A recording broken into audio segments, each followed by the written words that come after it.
There is a fifth dimension, beyond that which is known to man. It is a dimension as vast as space and as timeless as infinity.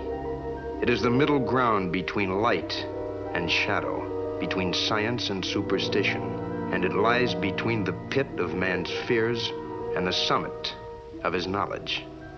This is the dimension of imagination.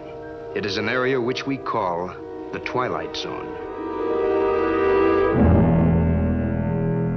Hello and welcome to a new episode of the Twilight Highlight Zone. I'm Ben Hansen, joined of course by...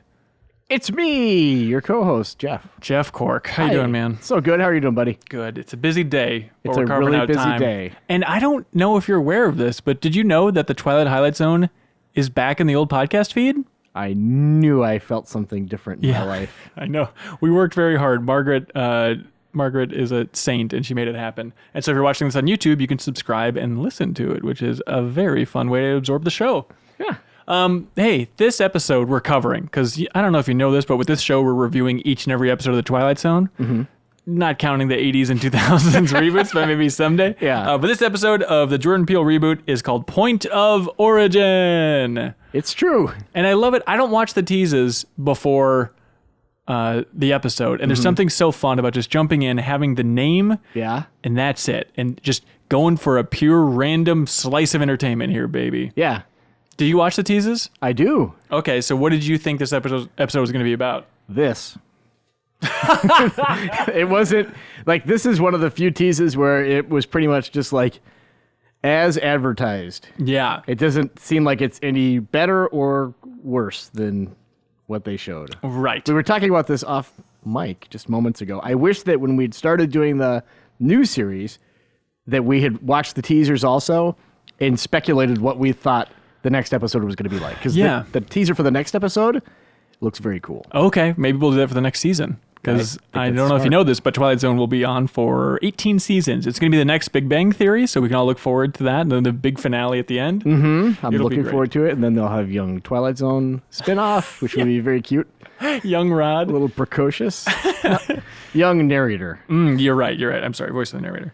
Okay, this is Point of Origin.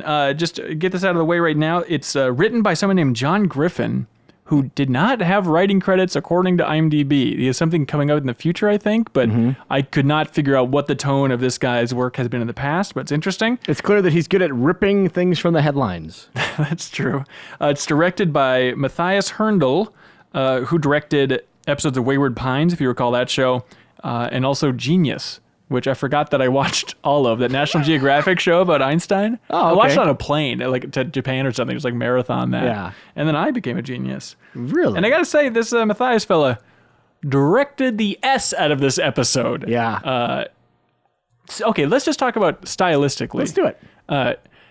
This episode pops. Yeah. It looks so different. It's shot in such a bold way to the point that it was like, what is this show? This feels, I understand it's an anthology show, but this just feels night and day different, even compared to like 6 Degrees of Freedom, which also was, I think, really well shot and interestingly shot. This just feels like this is coming from an auteur, which is something that I don't think I've ever really seen in the old episodes. No, I think you're exactly right. There are some, like, we'll get to them when we kind of do the rundown, but there's some moments like that are just so visually striking where I was just like, I want to see more of this. Yeah. Because I don't want to be hyperbolic, but there are elements of it where just like, I don't think I've seen anything that looks like this before. Yes, absolutely. And I but like still it. Trying to define what it is, it's like, okay, well, clearly in the beginning, it's like pastel colors, a lot of wide shots and close-ups, which is, a little Sergio Leone, a little bit Wes Anderson. It's just all these different tones mixed into a lot of tracking shots. It's wild. I saw a Dutch angle or two. You did. The Dutch. I'm trying to think of like the biggest episode that pops from the original series, and was it the bridge one? The one where the guy's neck snaps and his entire life flashes? Occurrence at Owl Creek Bridge? Yeah, but that was because it was shot not as a Twilight Zone episode. Yeah, it was just incidentally, we're like, oh. Right, but that's the closest I can come up with. Yeah. But okay, Point of Origin. Yes. This opens in a home, very pastel. The main character's name is Eve Martin, and she is interacting with her housekeeper, Anna. And Anna asks her, yes, Jeff Cork? Objection. Oh, Christ, let me go through it. Well, you skipped like 2 very important things. Please. The opening shot shows you this like winter outside, there's a neighborhood, and an ice cream truck drives by and it's playing the jingle is "This land is your land," There we go. and you can't see it in that particular shot, but it is Dingles is the little Easter egg there, like Mr. Dingle the Strong. Is that what it is? Okay. Yeah, and when you first see Eve, she's walking through the house going with a couple party planners. Yes. And they're immediately setting her up to be this kind of like uptight lady who's just like a control freak, and she's like going through every element of this, and these 2 party planners in tow. Yes. And so the housekeeper, Anna, then asks her, like, hey, is it okay if I can go to this, my kids can go to this better school if I put your address down for where I live? Mm-hmm. And she's like, yes. And she thinks she's very kind for allowing the housekeeper to do that, right? Yeah. And when Anna interrupts her, Eve is like staring out the window, and you hear this kind of spooky theremin tune. Yeah. And then Anna's like, oh, I'm sorry, I didn't mean to startle you. And she's like, oh, I feel like I was just in another world there. No comment. Then...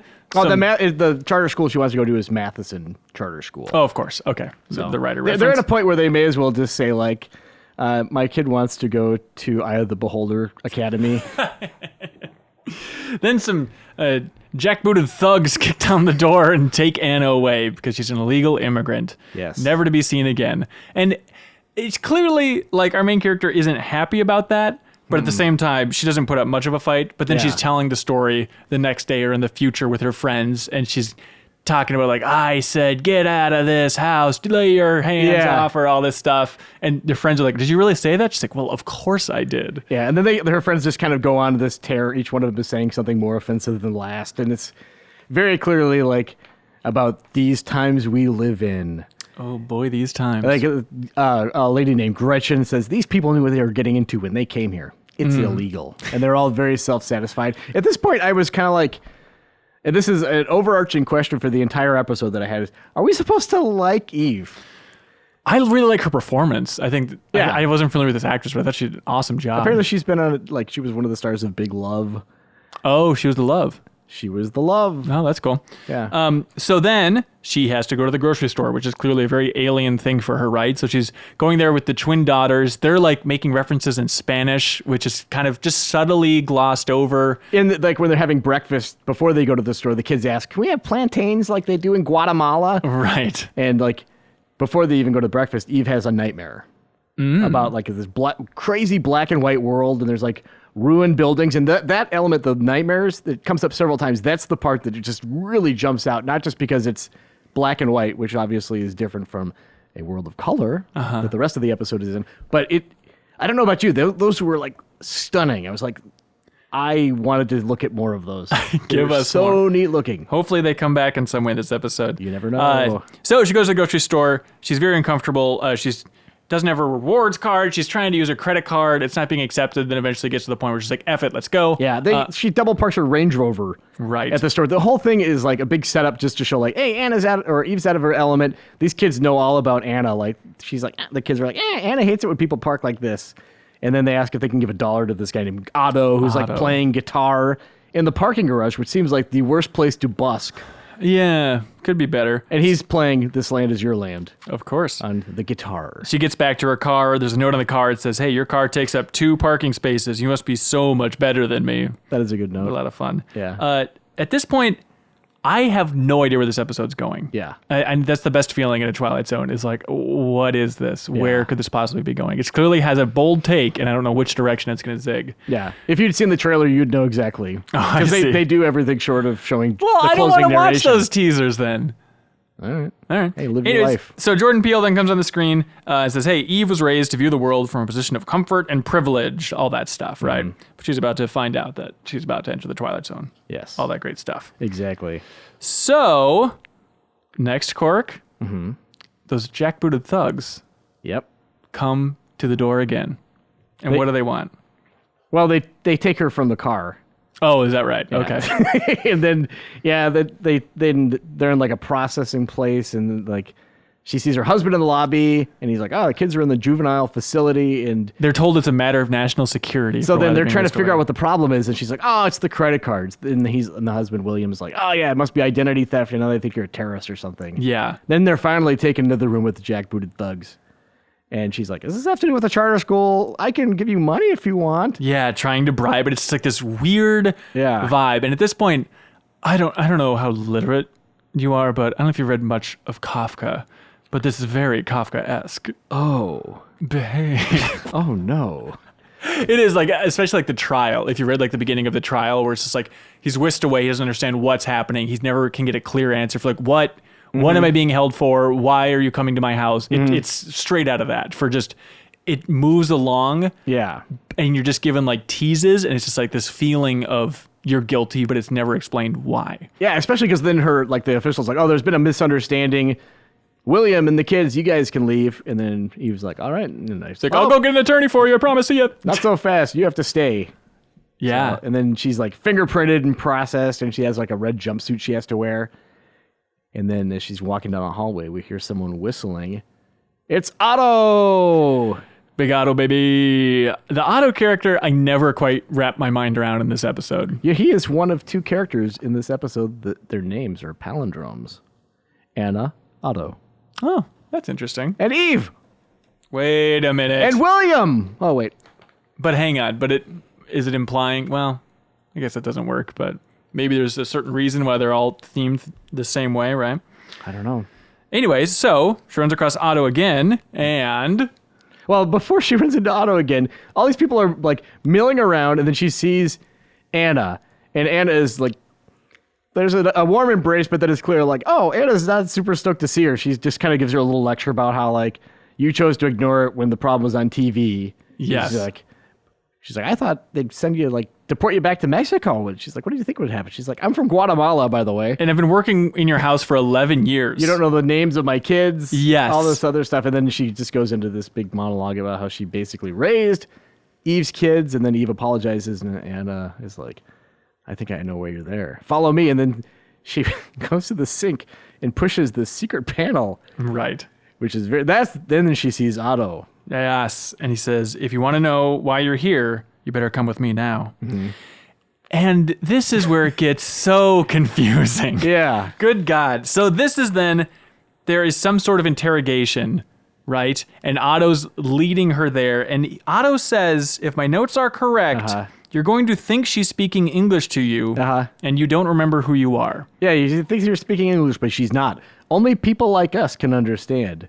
And before that, he says, like, which was also confusing, he's like, you got to follow me. And she kind of hesitates. He's like, oh, you don't trust me only because I don't look like you.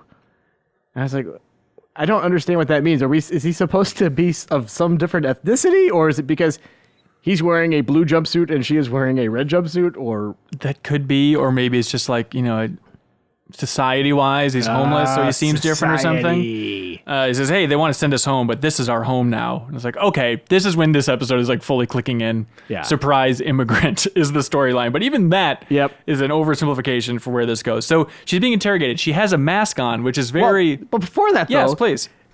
Otto takes her in the room, and then like there's these three people that are just standing in rigid, full attention.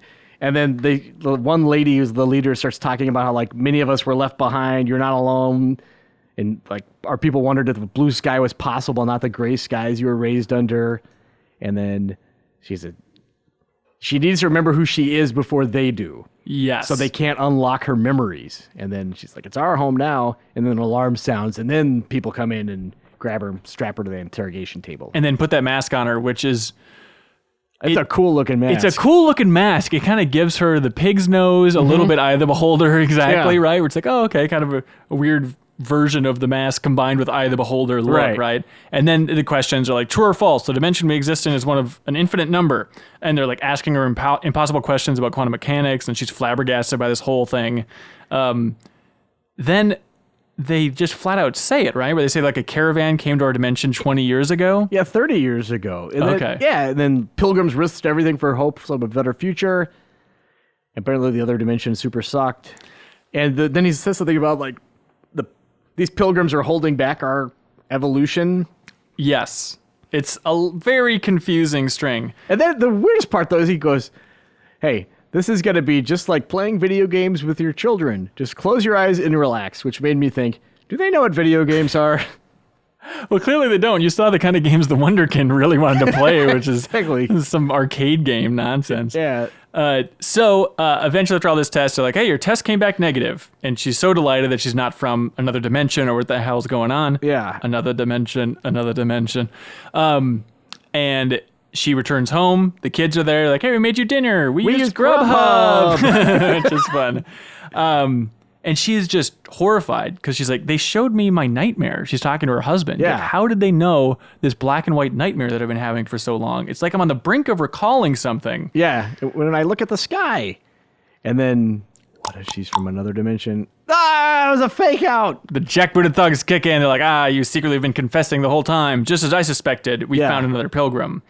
Yeah. And now she's back in the facility again. Oh, real quick, when she's like going way back, when she's getting interrogated, the interrogation, like voiceover goes over while it shows her cut between like she's in her cell babbling to herself and like she's making hand shadows on the wall. Yeah, she's losing it. Losing her freaking mind. Dude. So now now that she's back in the facility, somebody's helping her escape. This guy tells her to like get in the laundry cart, and it's really messed up because then they like lift it up and it looks like there's like another dead body in there or like someone else also being smuggled out. I was confused by it because she says like, I'll do this. I need to you smuggle me out, but Anna has to come with me. And then the guy's like hemming and hawing, and then he says like, hide in this cart.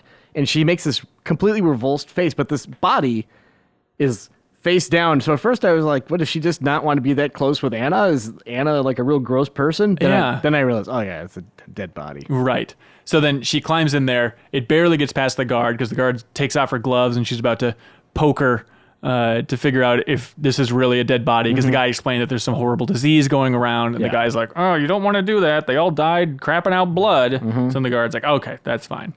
So then they get out. There's a quick shot of two of the guards eating ice cream. Yep. Of course, they love that delicious ice cream. Yeah. Boy, they really lay that one on thick too, don't they? Ice cream. Oh, is that really what's going on? I did not connect that until right now. Yeah. Oh, damn it. See, I don't think it was that thick then. There's a bunch of dummies like me that aren't connecting this stuff. Oh, boy. Anyway, so of course they're licking ice cream cones. Thanks to editing. Yum, yum, yum. Let's see. And then... They walk through a hole in the fence. They have to like sprint into the woods a little bit, and then they get picked up by an ice cream truck. And Anna does not trust this ice cream truck. Nope. But she's immediately... Eve is like, all right, I'm on board. Let's go. Climbs on in board. They drop her off at the house. And this time that you hear like, this land is your land again. Yeah. With vocals, because they really want you to understand that that's what this song is. Right. Okay. This is where this becomes so unnerving. I think this entire episode is a little bizarre and freaky, but this scene really freaked me out. Like her getting back to her home and saying like, I'm your wife to her husband, and he's just having none of it. It's like, you should have run, he tells her. Yes. You're not who you are. You're not that person you never were. She's like, I am your wife. Yeah, and he's like, get out of my home. No, you leave mine. And then so that guy comes, takes her away. Yep. There's something so effed up about like being in your own home and just your entire family's rejecting you. Yeah. And then you're being captured again. Yeah. And then like the husband looks through the window as she's being dragged away, and he does have a tear going down his cheek. So he's super bummed out about it. But he's still, he could have fought it a little more. He's basically acting obviously the way that she did in the beginning. It was like she was sad to see Anna go, but she's not going to punch this guy in the face over it or anything like that, you know?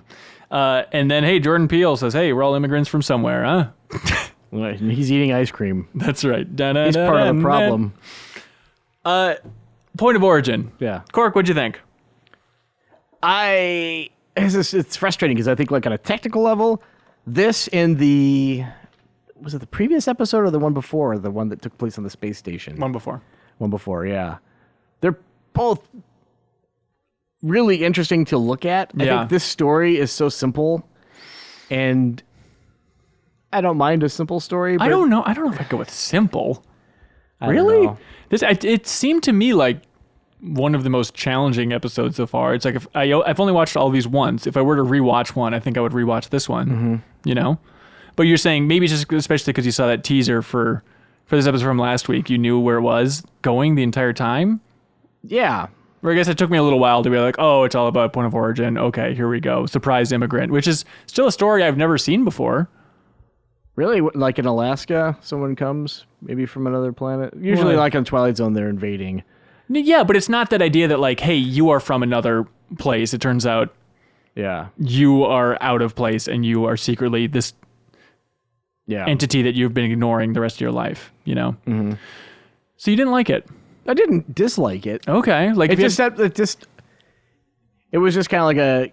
Yeah, I did like I watched all of them. I watched it twice and was like, this is a good episode. It's not great. It doesn't seem like there was an amazing, shocking twist to it, Right. which I don't need. I feel like I say that every time. Yeah. But it just felt like, and again, I think I was probably tainted because I did watch the teaser for it, but maybe going into it blind would have been a better experience. Yeah, I think it would have. Yeah, I'm anti-teaser at this point. Yeah. I give it a 7. Yeah, I give it a 7 as well. I hate agreeing with you all the time. I think I'm on the upper part of the 7 range because it's Yeah. like maybe if I went back and watched it, there's a chance this might be like my favorite of the batch. Actually, I just Really? think I think it's bizarre. Yeah. I like the uncanny tone. Yeah. You know, even if it is heavy-handed at times. You know. Yeah, I wonder, like, at a certain point, when are they going to just drop the facade, just have an episode calling this all like, this Donald Trump guy really stinks, doesn't he, guys? Well, they're definitely. I saw comments for this podcast and stuff where it's like, I don't like the new Twilight Zone. It's too SJW, that type of thing. You're really cramming it down our throats. Right. I understand that's just the internet these days, but do you even feel like it's a little bit like, all right, let's take all these big points and here we go. Let's run through them in the show. It does feel like there is a list of, like, they had a whiteboard and they're like, what are the problems that modern Americans face? Mm-hmm. And I think that's great that they're tackling them in interesting ways, or at least attempting to. But I wonder, like, now that it's been renewed for a second season, they're going to blow their wad on everything, and then next season they're going to just do, like, fun sci-fi stuff. More remakes. Like or something. It seems like maybe they really did lead with the comedian because it's kind of like, this won't scare off anybody. Maybe it's inoffensive. It's just a concept instead of being related directly to modern politics. Exactly. And I think that, like, again, we say this every time, that, like, the original Twilight Zone was definitely a political show. It had a point of view that it pushed that was very progressive for its time. And I just wish that I am absolutely not saying, let's just make this apolitical. This is the time for us to come together. But at the same time, I was like, okay, I get that. I want just some more, like, random sci-fi Twilight Zone episodes as well. Right. Some more mind-bending, just, Yeah. Okay, good stories. Yeah, absolutely. Yeah. Because, like, this one, again, I think the problem was it was an allegory that was just so superficial that there wasn't really a whole lot of, like, I like things that make you go, oh, I never thought about it that way. Mm-hmm. You know, and there was none of that. Right. In my opinion. Yeah, but at least interestingly shot. Yeah. I wonder, though, like, they didn't bring up considerations like, what's up with their kids? Are the kids considered part of this dimension? Or well, they're born on American soil, so I guess there's some kind of, like, good anchor baby for her. Yes, think, right? Exactly. So do you think the palindrome thing is something connecting don't know. like everyone from the other dimensions? It is weird. Yeah. But also, was like Anna interrogated that much, or is that just like a general? I think that was just a regular, like, holding immigration thing. Okay. And there just incidentally happened to be this second layer of people who were like, oh, you're like a super illegal immigrant from another dimension. Right. I like the idea of a caravan building up and jumping dimensions, though. I like that idea, too. Fun. Do you think that they were from the Twilight Zone? Oh, or they finally showed the Twilight Zone? Or do you think the world that they were in was like the Twilight Zone? Like they jumped to the Twilight Zone? Oh, yeah. Yeah, I do think this is finally the Twilight Zone. We're actually seeing it. We're in it now. Yeah. Thank you for watching and listening. Point of Origin. What an episode. Next week, we are going to be traveling together. So there won't be a new episode from us, but we'll try and do it early the following week. Because I think there's only 2 more for this season. Really? Yeah, very exciting. Like I said, the next one looks pretty cool. All right, let's see. We'll find out next time you listen to us. Hey, thanks so much. Twilight, highlight, highlight.